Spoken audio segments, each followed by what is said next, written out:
Ayan, may bagong kinahuhumalingan ngayon ang mga Pinoy, mapabata o matanda, at yan ay ang paghuli ng mga naglipa ng Pokemon sa game app na Pokemon Go. Pero paalala po ng mga otoridad, mag-ingat sa kalsada para hindi madisgrasya.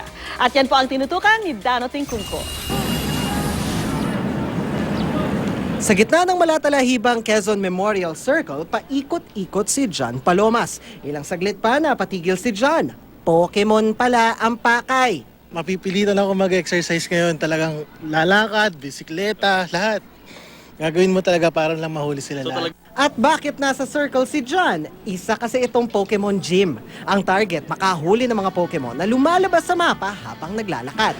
Init! Ayungan po ako! Paano ako makakaharap ng Pokemon? Ang ilang netizen, kanya-kanyang pagbibida sa style nila ng paglalaro. May social climber, inaalalayan, at hanggang sa pag-catch, social. Paano kaya kung ang mga celebrity mapunta sa Pokemon World? Si Lola ni Dora magiging Lola ni Doran. Magiging Goldine Richards naman si Alden Richards. Ang mag-aamang paras, bagay na grass-type Pokemon na Paras. Ang aso namang ito hindi nagpahuli, siya raw si Pikachu Dog. Maging sa batasang pambansa, may go na go sa Pokemon Go. Sa isang press con kung saan dapat magsasalita na si Marikina Representative Miro Kimbo, napatigil dahil Pokemon ka, sir, eh.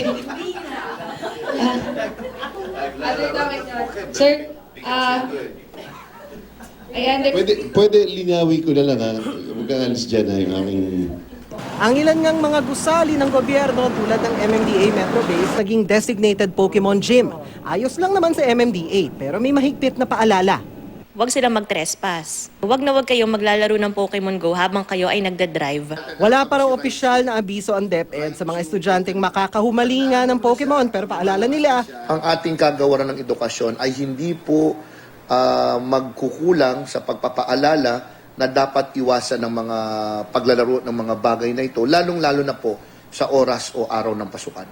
pero minsan ang Pokemon Go pwede rin palang makasagip buhay. Si Bon Balite naghahanap daw ng Pokemon sa Davao City nang matisod ang isang lalaking hinang-hina at nagsusuka ng dugo. Tinulungan ni Balite ang lalaki na na-heat stroke pala. Dahil dating health worker si Balite, binigyan niya ng first aid ang lalaki at agad tumawag sa Central 911. Dano Tingkong, Nakatutok, 24 Oras.